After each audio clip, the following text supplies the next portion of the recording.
We are getting spicy with this one, okay?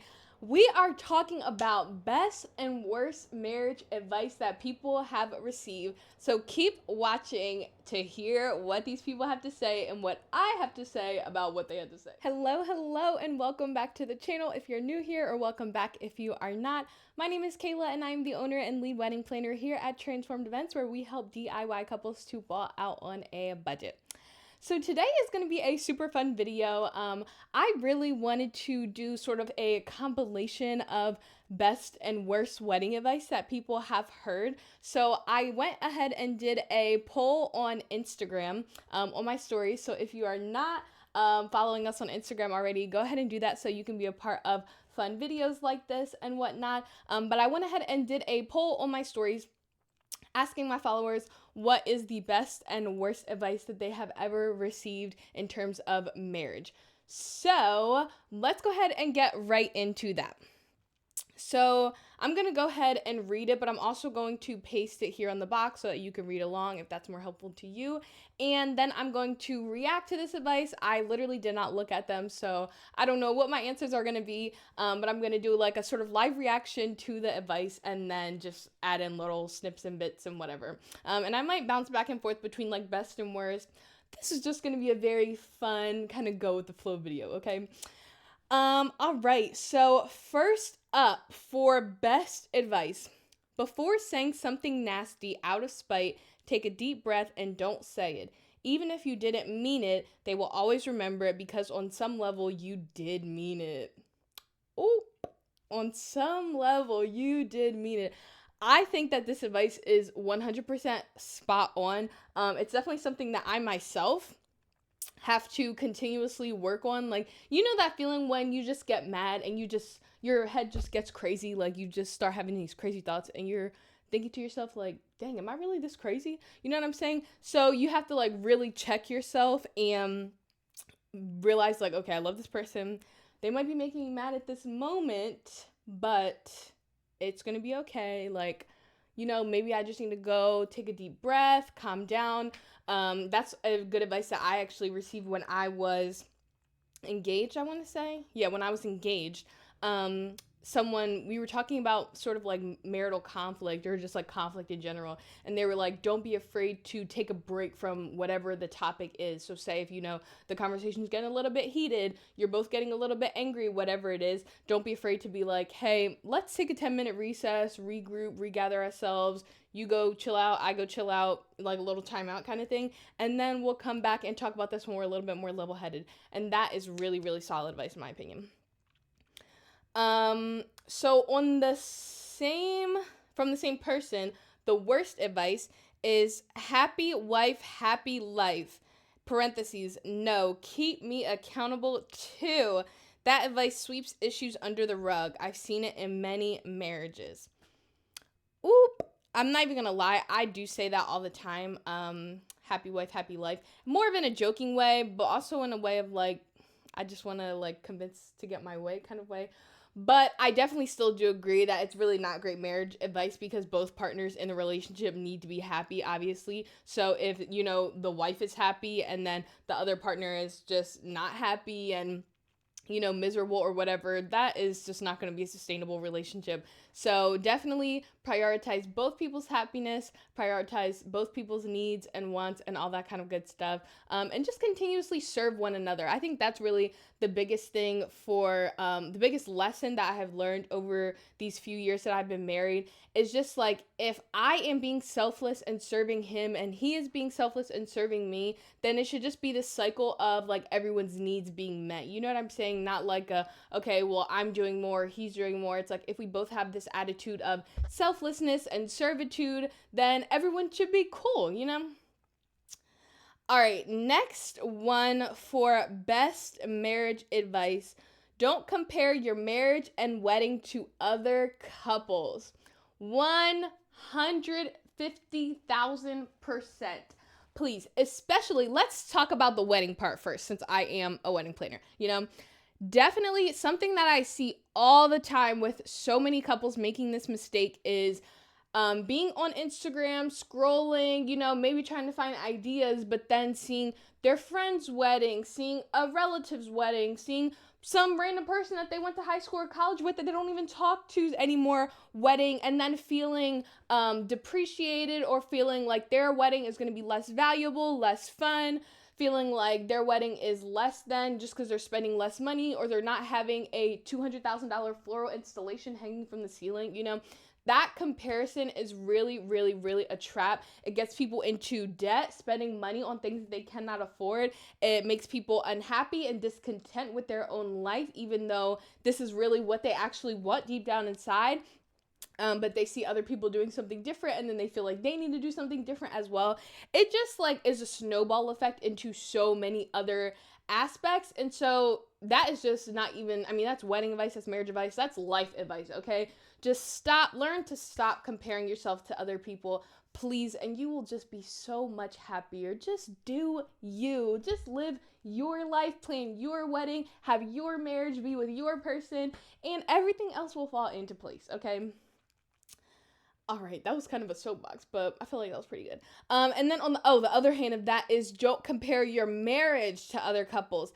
And I think that this is such good advice as well, specifically because of the fact that we can have this thing where we're seeking out advice, we get advice from other people, and sometimes that advice might be good advice, but it might not work for us and our relationship. You see what I'm saying? And so an example that I can think of that I just saw maybe a few days ago on Instagram was Michelle Obama talking about marriage being 50-50 or not being 50-50, right? And so she was saying, sometimes I have 70 and he has 30, sometimes he is 80 and I have 20, and et cetera, et cetera. And I feel like no matter what, you just have to take every piece of advice that you get with a grain of salt, because of the fact that advice might not work for you, but it might work for someone else, right? Someone else really might be able to live that 50-50, and it might work for them, and they're going to be happy and fulfilled and all that kind of good stuff. And for their relationship, it's perfect, and it makes everyone, be on the same page and all that kind of good stuff. But sometimes that might not work for you, right? Maybe you have to carry more, maybe he has to carry more, any of that kind of stuff. And that goes for any piece of advice, right? Just do what works for you. What's that saying? Eat the meat and spit out the bones. So take what works for you, leave what doesn't, and just live your life, okay? Okay, next piece of best advice. Opposite strengths also mean opposite weaknesses. That's really an interesting one to me. I don't necessarily have a strong agree or disagree to that. I do think that there's definitely some truth there in terms of like for me personally, a lot of the things that I'm good at, my husband is, a little bit lacking at, and vice versa. And so an example of that would be financially, right? I am not good with numbers. I really don't like making decisions financially. I just spend the money, okay?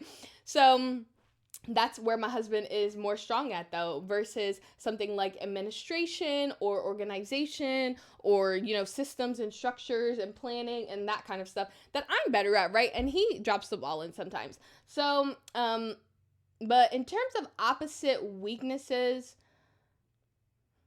I don't know. I'm going to have to think about that one some more. Opposite strengths also mean opposite weaknesses. Maybe it's the same thing about what I just said about the examples.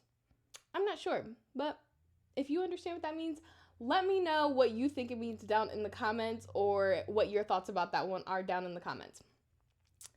All right, next piece of best advice. You become like your spouse, so choose wisely. That is definitely facts. I'm not even gonna hold you. That is definitely facts. And this is the same thing for friends, though, right? That popular quote of show me who your friends are, and I'll show you what your life will look like in 5 years, or something like that. We are just creatures of relationship naturally, and so when we're around people, we just start to become like those people, and those people start to become like us, and then it merges into this whole new interesting fun personality. So I definitely do agree with that in there. but in terms of like their personality traits, their qualities, their good ones and their bad ones, right? At some point you start to like reflect each other because you spend so much time around each other, you spend so much time in conversation, witnessing their behavior, them witnessing your behavior and all that kind of stuff, that it's like a mirror almost. So definitely choose wisely though. Choose wisely. And this is a really good time to talk about breaking up when you're engaged. I know this is not a fun topic by any means, but I definitely do want to say that if you are having any sort of doubts, if you're having any concerns, if there's something that has been bothering you, anything like that, I'm not saying break up right away. Obviously, you need to talk to this person, you need to have a conversation, yada yada. But I'm saying like big stuff specifically, or if something you're just keep butting heads over or anything like that, and you might feel like the relationship might need to end, but you are afraid of the like social stigma of, calling off an engagement, any of that stuff, please, please, please don't be. I'm telling you, it is much, much, much more difficult to go through a divorce than it is a breakup. No matter how integrated your lives already are when you're dating or engaged, no matter if you have a house together, you have a kid together, you have a dog together, whatever the case may be, going through a divorce is so much more difficult than just breaking up. So please save yourself the heartache if you are, feeling weird about it, if your just intuition is telling you something's not right. Definitely listen to that, lean into that, talk to people that you love and trust, talk to a counselor, talk to your partner, all that kind of good stuff. I personally have had couples break up while we were planning their wedding. And yes, of course, it was sad. Yes, there was, emotions involved and there was logistics involved too in terms of canceling vendors and fees and all that kind of good stuff. But at the end of the day, you will definitely save yourself the heartache if you unfortunately have to go through a divorce because of something that you foresaw when you were dating or engaged. So that was the soapbox, but anyway, on to the next one. Let's go to a negative because we've been doing a lot of positives. So let's go ahead to a negative. This one says, leave. Outside of abuse of any kind, you are with your partner for better or worse.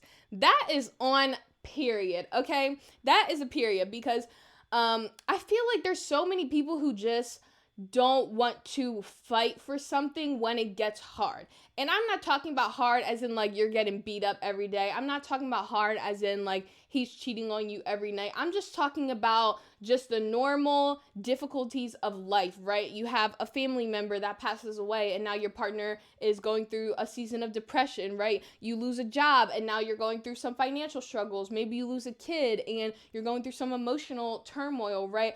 Life is just freaking hard, okay?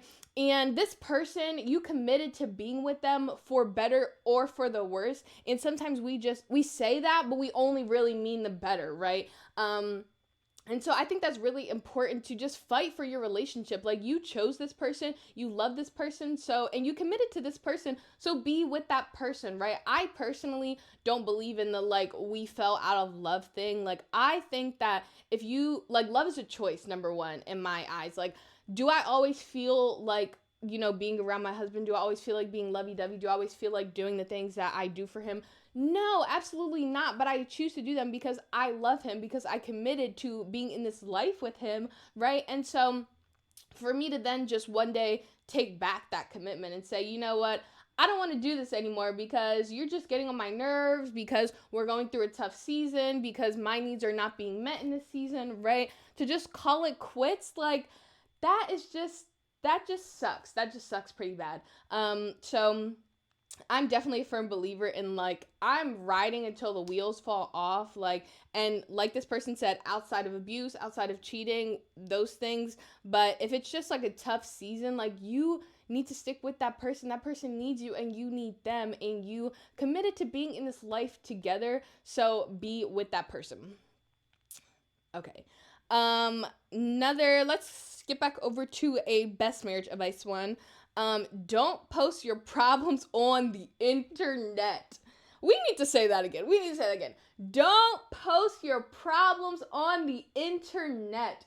Please, please, please, please, please, please listen to that one. If you don't hear any other thing that has been said in this video, please don't post your problems on the internet. Don't be that, person we all have on our Facebook feed talking about how their baby daddy cheated on them again, talking about how they're pregnant again by their second baby daddy, talking about, how they're kicking their boyfriend out the house and posting a video of lighting stuff on fire. Like, don't be that person, okay? Keep your business.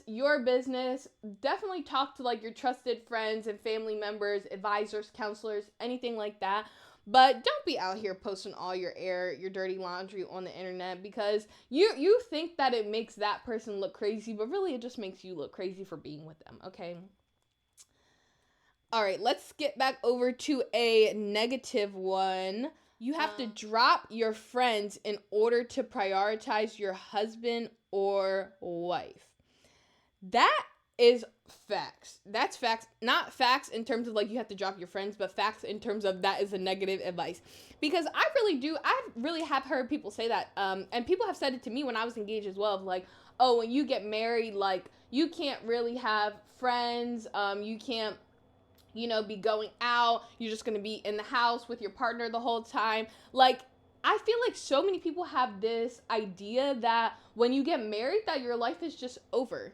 And I don't know where that came from or how that came to be or anything like that. But how's my life over just because I got married? Like, I'm just starting a new life with this person. Like, not even a new life in that sense, but now we have a life that we're creating together. You know what I'm saying? And so, are there some friends that I would say probably don't need to be like your closest friend? Absolutely. Like, for example, when I got married, right, I had a few single friends that were just giving me poor advice. Like, I would go to them and be like, hey, we were in this disagreement, yada yada, and they were like, girl, you don't deserve that, you better leave that man, blah blah blah. And that is a friend that's like, no ma'am, I said for better or for worse, okay? So in terms of that sense, then I wouldn't say necessarily just like straight up and drop them, but definitely like put some distance there if they're not, supporting the life that you are trying to build.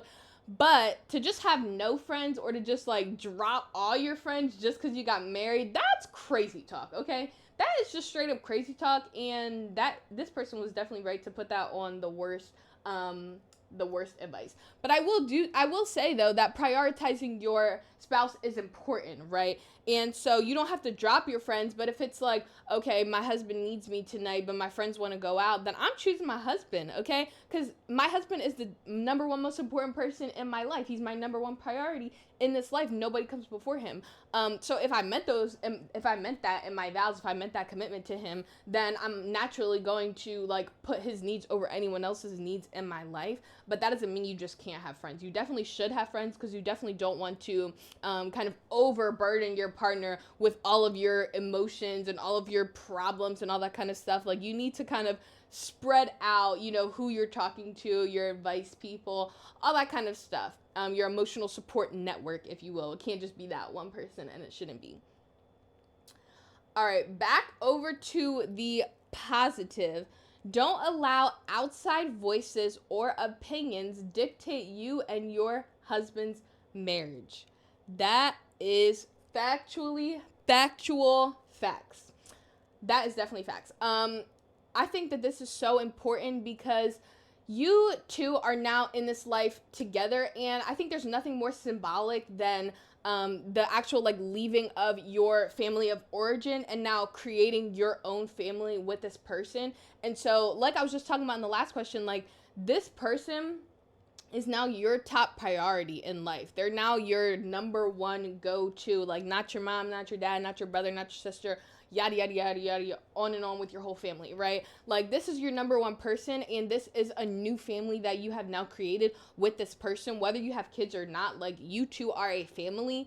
And so definitely don't let other people obviously there's wisdom in having wise counsel, right? There's wisdom in having mentorships. There's wisdom in talking to a counselor if you're, having an issue that you need to work through or whatever the case may be. But for just like any random old Sally Joe to be able to speak into your marriage and speak into your life, and cause a disruption in your connection, or to get you guys off of the same page, that is a no. You need to shut it down ASAP.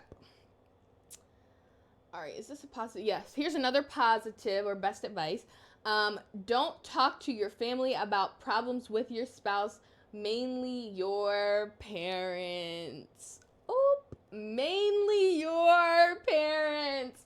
No, I 150% agree with this advice. I have seen this go very, very wrong in a few too many relationships, quite honestly. Of, say, you get into a disagreement, you call your mom, like, Mom, yada yada yada, we're in this disagreement, blah blah blah, he said this, I said this, blah blah blah, and like telling your family your whole business, right?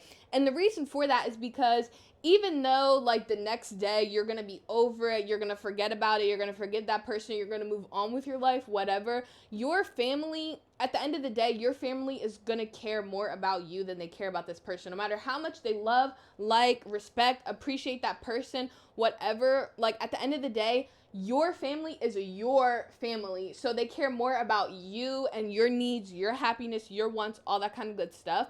And so the more kind of negative things that you tell your family about your relationship, about your partner, the more that's gonna sort of start to shape their view of them in their head. You know what I'm saying? And you don't want your family to have like a negative view of your partner. Obviously, you want them to love them just like you love them and all that kind of good stuff. And so the more you can kind of keep that out of, their peripheral and just keep that stuff between you, keep that stuff between, if you need to talk to a friend about it, and I keep saying counselor, mentor, advisor, whatever it is that you need to do. But family is definitely a no-no. Back to positive. Continue to date each other. Yes. Cannot agree more. Definitely continue to take each other on dates, and especially even more so, I'm not saying even more so in comparison to marriage, but this engagement season can be so easy to like make date night into a DIY night, right? Or instead of going out to a restaurant and seeing a movie like you normally would on a Friday night, you're like, oh, let's get these invitations knocked out, let's get, these centerpieces knocked out, whatever. And wedding planning can very, very easily consume your entire life and consume your relationship to the point where it's like, dang, I miss my partner, even though I'm with them all the time. But if we're not continuously building that connection, right, getting to know each other still, having fun with each other still, it's like, what are we working towards for a wedding if our relationship is lacking right now? You know what I'm saying? And so definitely keep doing all those things after you get married. Your life does not end once you get married. And you know what I'm saying too? I always keep hearing this too, the same thing about kids as well. And I don't even have kids, but I just can't see how that could be true. Like, yes, you have to change aspects of your life, right? Yes, you have a lot more responsibility. You literally have a whole small human depending on you for their entire existence. But for your life to actually, like, for people to say that your life ends, like, as if you can't travel, as if you can never go to a restaurant again, as if you can never have hobbies again, I just think that's cap. I'll come back and update in a couple years once I pop out some babies and let you know if that's true, but that's just my opinion right now. Here's another one for best marriage advice. It isn't always easy. 150%. Just like how I keep saying, life is difficult. There are going to be some tough times. There's going to be some sucky times. But remember that this is your person. Remember to include them, to involve them in the highs, the lows, the happies, the sads, whatever it is. And I promise you, if you just stay on the same page, keep choosing to love each other, you will be okay. All right, that was it for the happies, and that looks like that's also it for the worst marriage advice ever.